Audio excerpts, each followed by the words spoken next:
నా పాపాన్ని నాకు చూపితే వచ్చాడు యవన కాలంలో.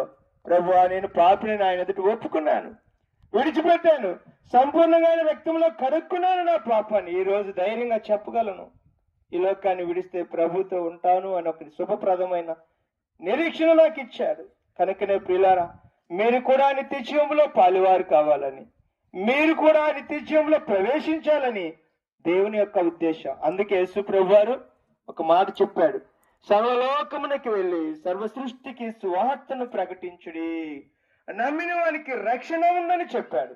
కనుక యేసుక్రీస్తు లోకరక్షకుడు, ఆయన మన పాపముల కొరకు భరించడానికి వచ్చిన లోకరక్షకుడు.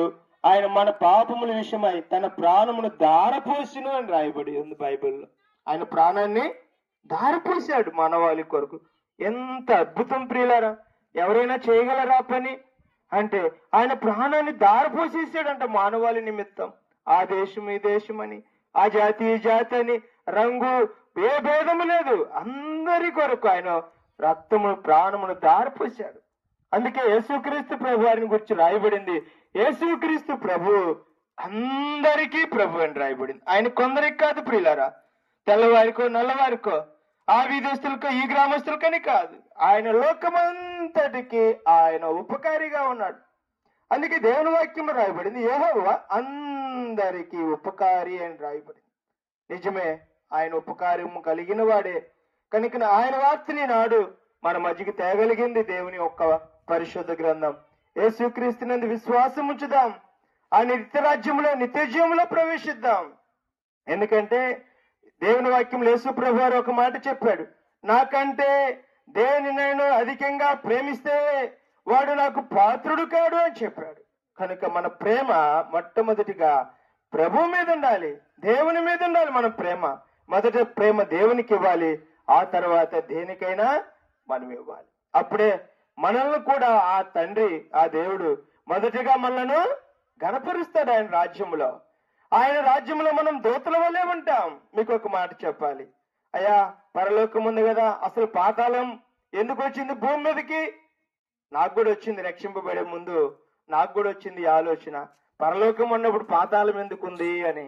దేవుని వాక్యంలో రాయబడింది ప్రియులారా, పాతాళము మానవాళి కొరకు కాదు దేవుడు సిద్ధపరిచింది, అపవాదికి వాని దూతలకు సిద్ధపరిచాడు అని రాయబడి ఉంది. అపవాదికి వాని దూతలకు సిద్ధపరిచాడు. అయితే అపవాది ఏం చేస్తూ వచ్చాడంటే మానవాళికి ఎన్నో వ్యసనాలు పాపాలు నేర్పుతూ మానవాళిని కూడా పాతాళానికి తీసుకువెళ్తున్నాడు. అంటే ఈనాడు మనం వాక్యాన్ని చెప్తూ వీధుల్లోకి వెళ్లి ప్రభుని గురించి ప్రకటిస్తుంటే, అమ్మా జాగ్రత్త, అయ్యా జాగ్రత్త, ఇదిగో పాతాళం ఉంది జాగ్రత్త అని చెప్తుంది. మానవాళి కొరకు కాదది పాతాళం చేసింది, అపవాదికి వాని దూతలకి. అయితే అపవాది ఏం చేశాడంటే మానవాళికి లోకంలో ఉన్న ఆశలు, శరీరాశ, నేత్రాశ, జీవపుడము నేర్పి మానవాళ్ళందరినీ పాతాళానికి తీసుకువెళ్తున్నాడు. కనుకనే ప్రియులారా, అటు పాతాళానికి మనం వెళ్ళకుండా, అపవాది చేతులు మనము మన పిల్లలు పడిపోకుండా దేవుని వైపు చూద్దాం. అందుకే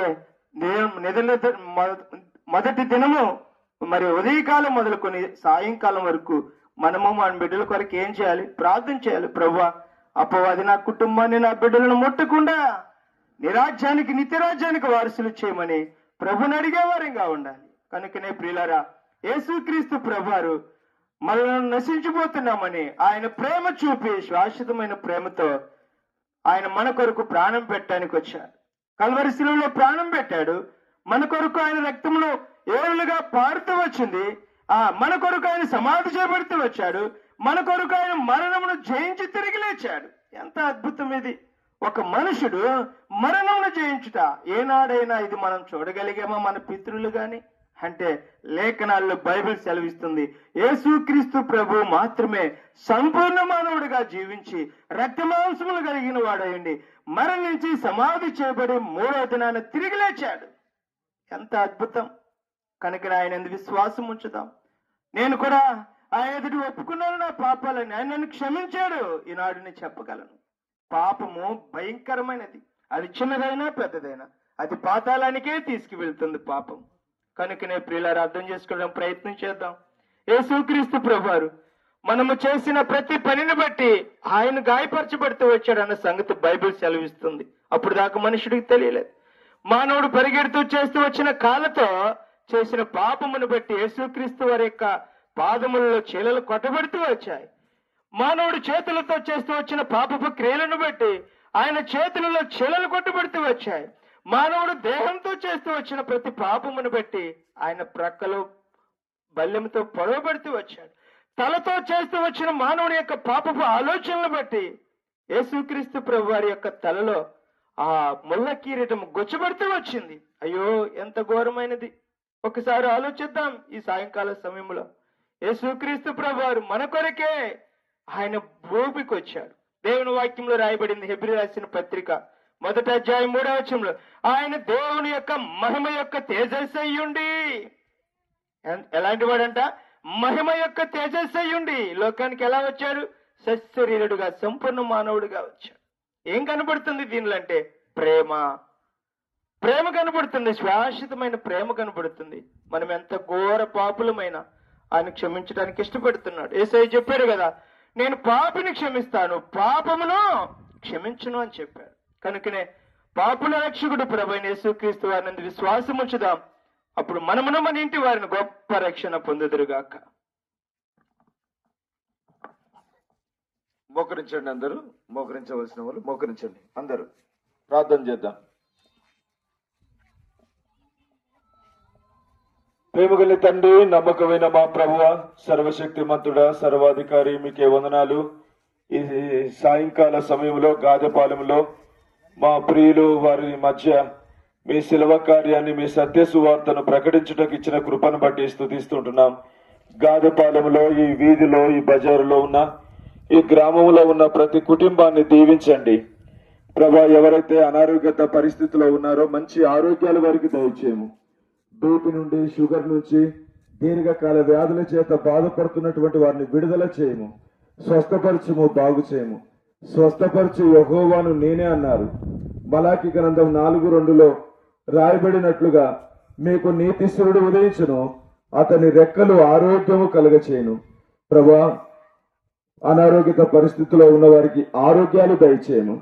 సమస్యలతో బాధపడుతున్న వారిని విడిపించండి, నెమ్మది దయచేయండి, సంతోషం దయచేయండి. ప్రభా, వారి పొలము పంటలను దీవించండి. ఓ దేవా, వారి పనులలో మీ సహాయాన్ని, మీ కృపను వారికి మెండుగా దయచేయండి.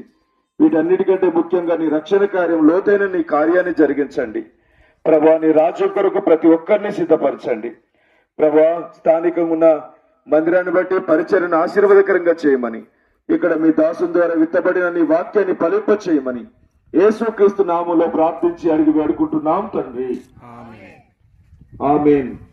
बोलो जिंदा खुदावन प्रभु यीशु मसीह की, हालेलुया.